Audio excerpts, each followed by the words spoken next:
എല്ലാവർക്കും എൻ്റെ ഈ പുതിയ വീഡിയോയിലേക്ക് സ്വാഗതം. ബൃഹദേശ്വര അമ്പലത്തെക്കുറിച്ചാണ് ഇന്ന് നമ്മൾ പറയുന്നത്. AD 1000 നൂറ്റാണ്ടിൽ ചോള രാജഭരണകാലത്ത് രാജരാജ ചോളനാൽ ഉണ്ടാക്കപ്പെട്ടതാണ് ബൃഹദേശ്വര ക്ഷേത്രം. ബൃഹദേശ്വര എന്നത് സംസ്കൃത പേരാണ്. രാജരാജേശ്വരം എന്നാണ് ഇതിനെ വിശേഷിപ്പിക്കുന്നത്. രാജരാജ ചോളൻ ഒന്നാമനാണ് ഇത് നിർമ്മിച്ചത്. തഞ്ചാവൂർ പെരിയ കോവിൽ അല്ലെങ്കിൽ ബിഗ് ടെമ്പിൾ എന്നൊക്കെ ഇതിനെ വിശേഷിപ്പിക്കാറുണ്ട്. തൃച്ചി, പുതുക്കോട്ട, മാമലയായി എന്നിവിടങ്ങളിൽ നിന്നാണ് കല്ലുകൾ കൊണ്ടുവന്ന് ഇത് നിർമ്മിച്ചത്. ഏകദേശം 1,30,000 ടൺ കല്ലാണ് ഇതിനു വേണ്ടി ഉപയോഗിച്ചതെന്നാണ് ലിഖിതങ്ങളിൽ സൂചിപ്പിക്കുന്നത്. തഞ്ചാവൂരിൽ നിന്ന് ഏകദേശം 50 കിലോമീറ്റർ മാറിയാണ് പുതുക്കോട്ട, മാമലയായി, തൃച്ചി എന്നിവ സ്ഥിതി ചെയ്യുന്നത്. 1000 ആനകളും 5000 കുതിരകളുമാണ് ഇതിന് നിർമ്മാണ പ്രവർത്തനത്തിൽ ഉണ്ടായിരുന്നത്. 1005 നൂറ്റാണ്ടിലാണ് ഇതിൻ്റെ നിർമ്മാണം ആരംഭിക്കുന്നത്. 12 അടി ഉയരമുള്ള ശിവലിംഗമാണ് ഇവിടത്തെ പ്രതിഷ്ഠ. പ്രതിഷ്ഠയുടെ അടിയിൽ ഒരു നിലവറയിൽ സ്വർണവും വജ്രവും നാണയങ്ങളും ഉണ്ടെന്നാണ് കരുതപ്പെടുന്നത്. 12 അടി എന്നത് തമിഴിലെ ഉയിർ എഴുത്തുകളെയാണ് സൂചിപ്പിക്കുന്നത്. 18 അടിയാണ് ശിവലിംഗ പ്രതിഷ്ഠയുടെ ചുറ്റളവ്. 18 എന്നത് മെയ് എഴുത്തുകളെയാണ് സൂചിപ്പിക്കുന്നത്. ഉയിരെഴുത്ത്, മെയ് എഴുത്ത് എന്നത് മലയാളത്തിൽ സ്വരാക്ഷരങ്ങൾ, വ്യഞ്ജനാക്ഷരങ്ങൾ പോലെയാണ്. ഓരോ അളവിനും ഓരോ പ്രത്യേകതകളുണ്ട് ഈ അമ്പലത്തിൽ. ഇന്റർലോക്കിംഗ് രീതിയിലാണ് ഇത് നിർമ്മിക്കപ്പെട്ടിട്ടുള്ളത്. ഈ പൈതൃകത്തിന് 3 കവാടങ്ങളാണ് ഉള്ളത്. മറാഠ കവാടം എന്നാണ് ആദ്യത്തെ കവാടത്തിൻ്റെ പേര്. മറാഠ രാജാവാണ് അത് ഉണ്ടാക്കിയത്. കേരളാന്തക തിരുവാസൽ എന്ന കവാടത്തിലേക്കാണ് പിന്നീട് നമ്മൾ പോകുന്നത്. എന്തുകൊണ്ടാണ് ഈ പേര് വരാൻ കാരണം? രാജരാജ ചോളൻ ഭാസ്കര രവിവർമ്മയെ യുദ്ധത്തിൽ തോൽപ്പിച്ച ശേഷമാണ് ഇത് നിർമ്മിക്കുന്നത്. 40 അടി ഉയരമുള്ള ഒറ്റക്കല്ലാണ് ഇതിൻ്റെ പ്രധാനപ്പെട്ട സവിശേഷതകളിലൊന്ന്. പലതരത്തിലുള്ള ശില്പങ്ങളും പലവിധ കൊത്തുപണികൾ കൊണ്ടും തീർത്തതാണ് ഈ കവാടം. കേരളാന്തക തിരുവാസലിൽ നിന്ന് പിന്നീട് നമ്മൾ പോകുന്നത് രാജരാജ തിരുവാസൽ എന്ന കവാടത്തിലേക്കാണ്. 3 കവാടങ്ങൾ കടന്നു വേണം നമുക്ക് ഈ പൈതൃകത്തിലേക്ക് വരാൻ. അവസാനത്തെ കവാടത്തിൽ കയറുന്നതിന് മുമ്പ് ചെരുപ്പുകൾ നമ്മൾ ഭദ്രമായി സൂക്ഷിച്ച് ക്ലോക്ക് റൂമിൽ വെക്കേണ്ടതാണ്. വെയിലിന് കാഠിന്യം കൂടുതലായതുകൊണ്ട് നടവഴികളിൽ കയറിൻ്റെ ചവിട്ടികൾ വിരിച്ചിട്ടുണ്ട്. രാജരാജ ചോളൻ ഉണ്ടാക്കിയതാണ് രാജരാജ തിരുവാസൽ. 1008 നന്ദി വിഗ്രഹങ്ങളാണ് ഇവിടെ കാണാൻ സാധിക്കുക.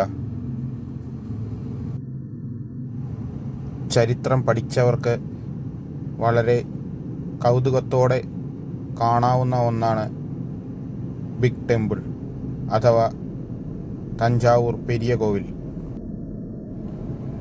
ആർക്കിയോളജിക്കൽ സർവേ ഓഫ് ഇന്ത്യയുടെ കീഴിലാണ് ഇത് സൂക്ഷിക്കപ്പെട്ടു പോകുന്നത്.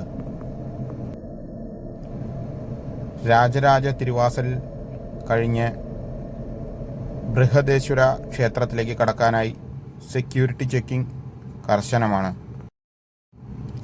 3 കവാടങ്ങളും പിന്നീട് നമ്മൾ ചെന്നത് തിരുച്ചുറ്റുമാളിക കാണാൻ വേണ്ടിയാണ്. തിരുച്ചുറ്റുമാളികയുടെ അകത്ത് പലതരത്തിലുള്ള കൊത്തുപണികൾ, ചുവർ ചിത്രങ്ങൾ, ശിവലിംഗങ്ങൾ എന്നിവയാണ് സൂക്ഷിച്ചിരിക്കുന്നത്. 101 ശിവലിംഗങ്ങളാണ് ഇവിടെ തിരുച്ചുറ്റുമാളികയ്ക്കുള്ളിൽ സൂക്ഷിച്ചിരിക്കുന്നത്. തിരുച്ചുറ്റുമാളികയുടെ കൽത്തൂണുകളിൽ പലതരത്തിലുള്ള ലിഖിതങ്ങൾ കൊത്തിവെക്കപ്പെട്ടിരിക്കുന്നു. വീരചോള കുഞ്ചരമല്ലനാണ് ഇതിൻ്റെ പ്രധാന പെരുന്തച്ചൻ. 216 അടി ഉയരമുള്ളതാണ് ഈ കോവിൽ. 216 എന്നത് തമിഴ് എഴുത്തുകളെയാണ് സൂചിപ്പിക്കുന്നത്. ഇൻ്റർലോക്കിംഗ് സമ്പ്രദായം ഉപയോഗിച്ചാണ് ഇത് നിർമ്മിക്കപ്പെട്ടിട്ടുള്ളത്. 216 അടിയുള്ള ഈ പൈതൃകം പലതരത്തിലുള്ള ദേവീദേവന്മാരെയും മറ്റ് ശില്പങ്ങളെയും കൊണ്ട് നിറഞ്ഞതാണ്.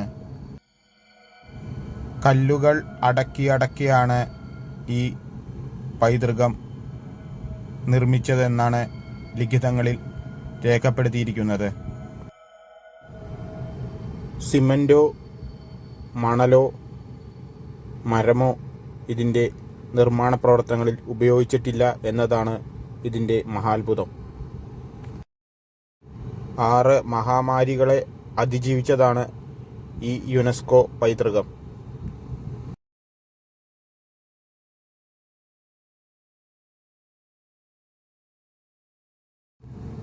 ഈ 80 ടൺ ഒറ്റക്കല്ലിൻ്റെ മുകളിൽ ഒരു കലശമുണ്ട്. 12 അടിയാണ് ഈ കലശത്തിൻ്റെ ഉയരം. നവധാന്യങ്ങളും വിറകുകളും ഈ കലശത്തിൻ്റെ ഉള്ളിൽ സൂക്ഷിച്ചിരിക്കുന്നു. 12 വർഷമാണ് ഈ നവധാന്യങ്ങളുടെയും വിറകുകളുടെയും കാലാവധി.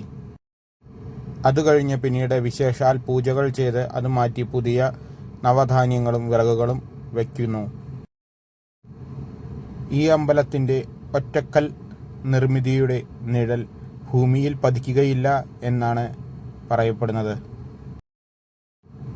ഇതിൻ്റെ പെരുന്തച്ചൻ അതിനനുസരിച്ചാണ് ഇത് രൂപകൽപ്പന ചെയ്തിരിക്കുന്നതെന്നാണ് ലിഖിതങ്ങളിൽ പറയപ്പെട്ടിട്ടുള്ളത്. ഈ നിർമ്മിതി ഉണ്ടാക്കിയ കൊല്ലം, ഇവിടെ സംഭാവന തന്നവരുടെ എണ്ണം, എത്രയാണ് സംഭാവന, ഇവിടെ ജോലി ചെയ്തിരുന്നവർ, നർത്തകിമാർ, കല്ല് കൊണ്ടുവന്ന സ്ഥലം, ദൂരം, പ്രധാന ജോലിക്കാർ, എത്ര ജോലിക്കാരുടെ എണ്ണം എന്നിവയെല്ലാം ഈ കോവിലിന് ചുറ്റുമുള്ള ലിഖിതങ്ങളിൽ കാണാം. അതുപോലെ തന്നെ തിരുച്ചുറ്റുമാളികയും വ്യക്തമായതിനെക്കുറിച്ച് രേഖപ്പെടുത്തിയിരിക്കുന്നു.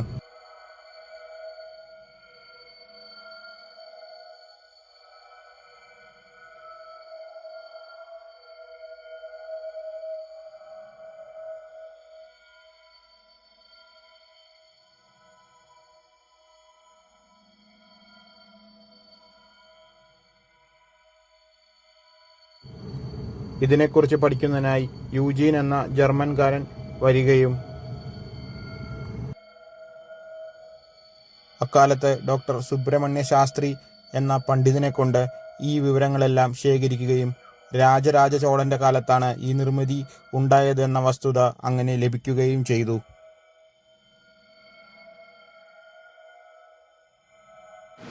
പല രാജ്യങ്ങളുമായി ചോളന്മാർ കച്ചവട ബന്ധം സ്ഥാപിച്ചിരുന്നു. വിദേശ രാജ്യങ്ങളുമായി കച്ചവട ബന്ധം സ്ഥാപിച്ചതിൻ്റെ തെളിവായി മാർക്കോ പോളോ എന്നൊരു വിദേശിയുടെ രൂപം ഈ കോവിലിൽ കൊത്തിവെച്ചിരിക്കുന്നത് നമുക്ക് കാണാം.